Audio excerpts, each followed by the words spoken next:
Hi guys, welcome back to my channel. It's been a good few weeks since I did the last video. Sort of had a little spurt of doing a couple of videos, one after the other, which was my first initial ones. But as you all know, this stuff takes so much time to get even what looks like you ain't done much. It takes weeks and weeks and weeks. So I run you through what I've been up to over the past month. Done quite a lot actually. Starting off with this, the Class 56. As you can see, it's been weathered. I weathered it with my airbrush, very lightly weathered. Haven't done none of the roof parts yet.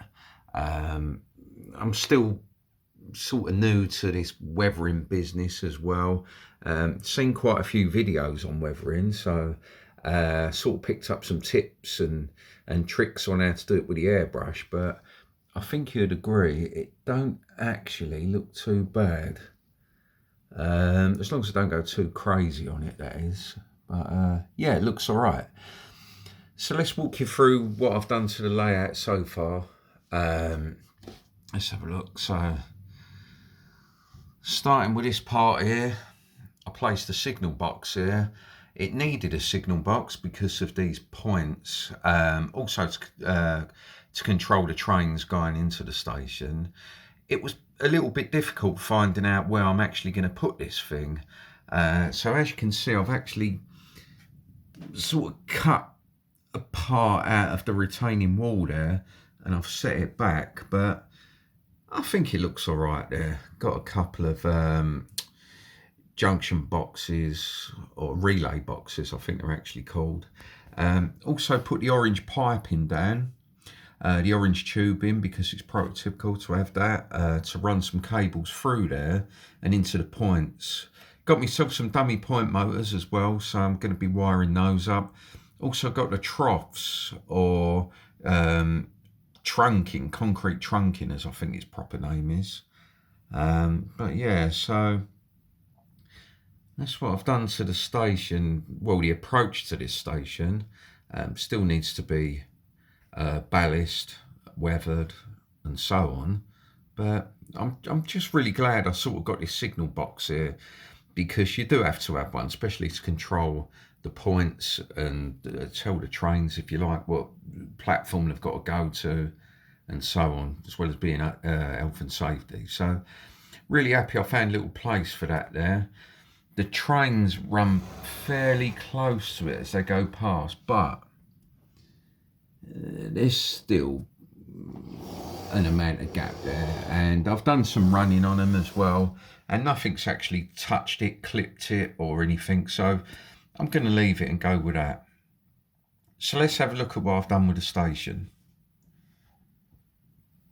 As you can see, I've had to go with ballasting, which was a total nightmare. Never realised how bad the ballasting could actually be.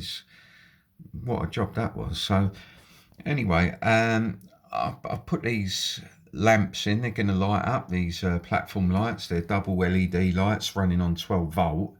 They're going to be powered up and have them running. Got the wires hanging through the boards for that. And then I've got this as well. This is a Pico bridge. Glued it all together.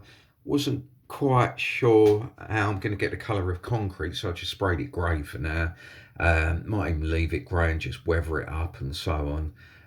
But as you can see, I've started on the ballasting as well. Well, I actually finished the ballasting on the actual station. Sorry about the shadows. I've got to sort the lights out in here. Got myself a single bulb. Need like a fluorescent bulb to eliminate the shadows. But yeah, so getting back to the platform.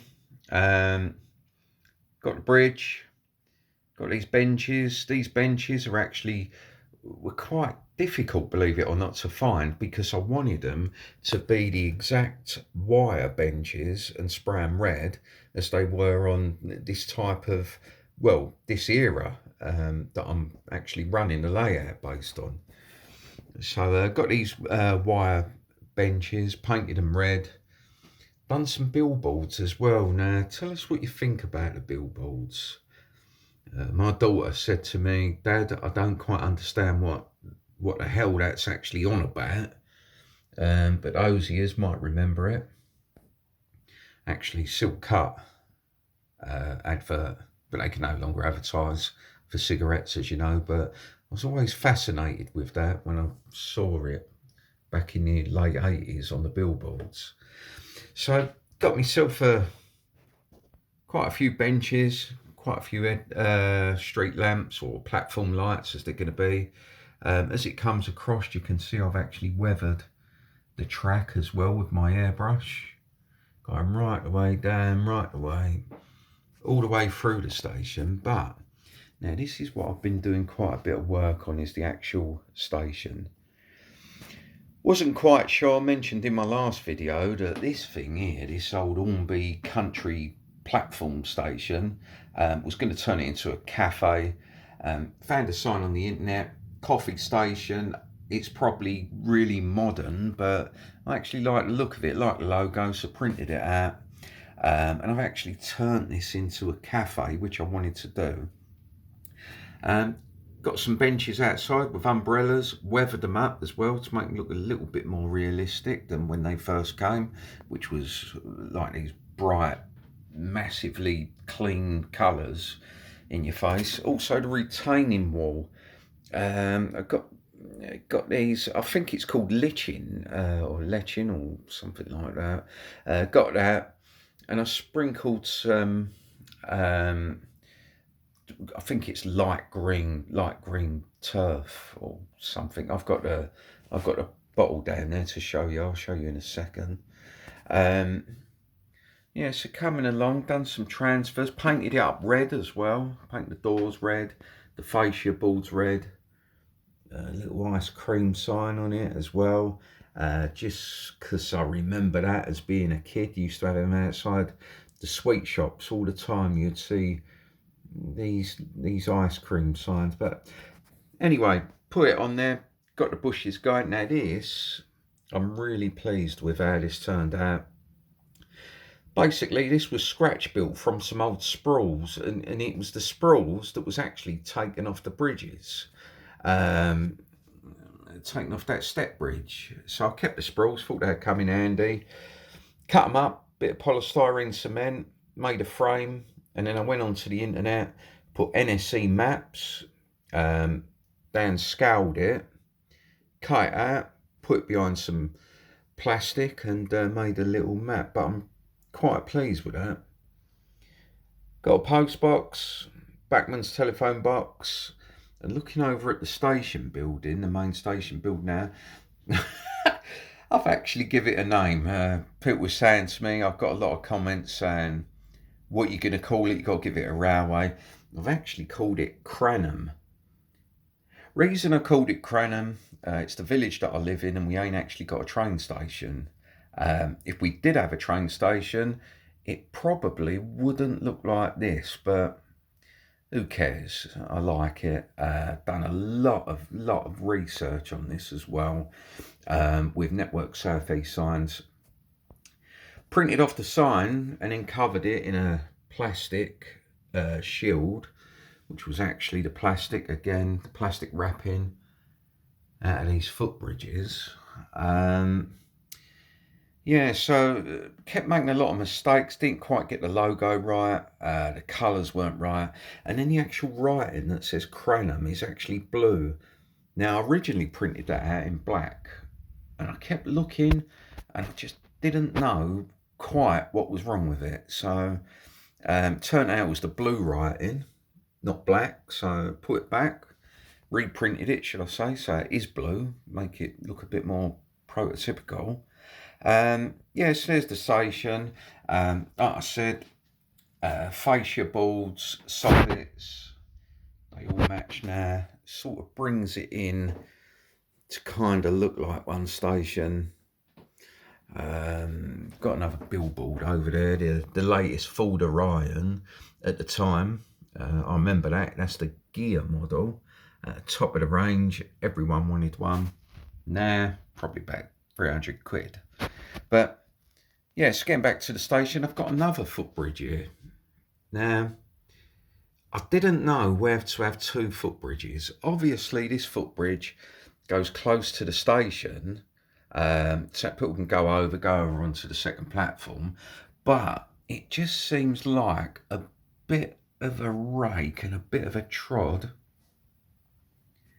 all the way over to this end of the platform.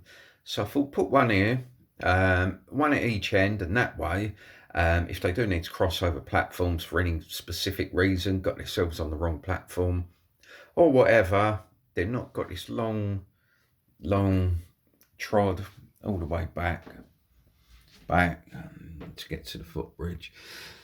Let us know what you think, but I actually quite like it. It's quite nice as well, watching the actual trains go under the bridge as well. So that's a bit of a nice touch. So, like I said, I've got these street lamps. They're all going to light up. I've got the wiring done underneath them. Not yet powered them up, but I've got the drop wires for those, and they will all light up the platform. And then if you look at my previous video, you'll see that I've changed the bridge. Now the bridge, the front part's still there. Not too happy with this brand weathering I attempted, so that'll get sorted out. I'd either recover it or go over it with a bit of black, make it look a bit more realistic. But if you look here, I've actually short, where the bridge was originally that wide, it had sort of a walkway going up to the station. Now stations, in my opinion, need to have a drop-off point. There was no drop-off point whatsoever, because there was actually no room to manoeuvre a car down it and turn round realistically. And I'm trying to make the layout as realistic as I possibly can. I've seen quite a few layouts where, you know, stuff don't make sense to me. So that is what I don't want. And so to make this make sense, there has to be a car drop-off point. So what I've done is this. I basically took the end of the tunnel mouth, I think they're called, put it way back here, and then in the middle, I sort of battened it out, and I put this sandpaper and painted it black. So now we've got like a car park, or it could even be like a turning point, if you like, where the cars can drop off and turn around. Not quite sure how I'm going to finish that off. Probably just have a few parking bays at the back. A few cars I've seen my eye on as well. Oxford Diecast, like the look of the full Granada, the Capri, and so on.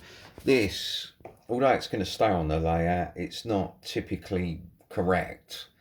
Like I mentioned before, the only reason it's a Land Rover Discovery 3, just a little gimmick thing. It's the car I'm driving at the moment, but it wouldn't fit this era of modelling that I'm doing. But I don't know if you'd agree with me. I mean, I think the station's come on quite a lot. Really done quite a bit to it, actually.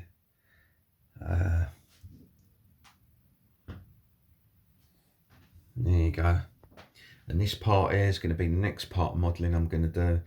Run the wires, put in the dummy point motors, ballast. But this area is going to be the next part. But I don't want to do anything until I've finished off the station part.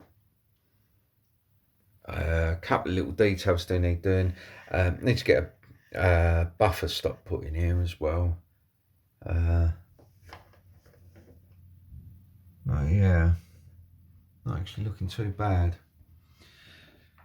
What else to do? So underneath here as well, what I did do before I fitted the sandpaper and the board and make the car park or the turning point with the lamps, I actually weathered the track and also buffed it up with a pico rubber as well. So this way I haven't got to try and get in there and do anything. It's all ballast. There's no shrubs growing in there or bushes, because it wouldn't, because it ain't got no daylight getting there. So it's all ballast, weather ballast, shined up the track, cleaned it up, and yeah, so and that's how it's starting to look. Not bad really, considering their box standard hornby station buildings. I think I've actually uh, not done too bad for them, bringing them into the layout as well. They're covered in the same paper, same cornerstones as well. Yeah, so not looking too bad. Also been a bit more busier, if you like, on the weathering. Like I said, I've not done weathering before, but I've got an airbrush. I've modelled other things like World War II tanks, and you know, miniatures and stuff like that. So I've got a rough idea. Plus, looking at the videos of some of the weathering, sort of copied them. But this time I've gone really breezy with it, really light, if you like. If you look at the class 37, it's got that nice coloured under chassis part and bogies. Haven't done the roof yet. Still not confident with the roof. Really not too confident with it. Don't want to mess it up, but I was confident with just the weathering parts underneath. So what I've done, I thought, oh, sod it, why not? Let's bring in the wagons as well. So I've weathered the wagons. Tried to vary them. Some of them are slightly weathered more than others, as you can see. I think they look a lot more realistic, and I think they look quite a lot better than actually seeing shiny black plastic on them. So yeah, really pleased with that. In the background you can see the HST. I didn't weather this. This had no weathering whatsoever. To be quite honest with you, the reason I didn't give that a go with the weathering, basically and honestly, just not brave enough really, because I love the model so much. I don't really want to ruin it. But let us know what you think in the comments below. Tell us what you think of me weathering. It's very subtle, but I actually quite like it. Done the bogies, brought it onto the bottom part of the bodywork and whatever. But yeah, it looks okay, I think. But let us know what you think. Now, talking about comments as well, thanks so much for some of the comments that you guys have put in. Like I said, there's only a couple of videos I've done, but I've had quite a lot of comments, and also more importantly, I've had a lot of subscribers, so I can share this hobby with you. So just want to say thanks again for that. There's certain people out there that's really helped me. John at Piccadilly was one of them. Also Dave at Dean Park, he got onto me and gave me some tips for when I'm doing the embankment. Oh, there's the little infamous train that started it all off. Need to get another signal box now to put in this position because I nicked it for the station. But there will be another one going in there. And then I've watched some of Dave's videos on this embankment, and I've got some really good ideas. But I'm going to give it a go. Probably next thing I'll do.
So guys, I hope you enjoyed that video, and also any sort of comments or questions you might have, please feel free to ask me.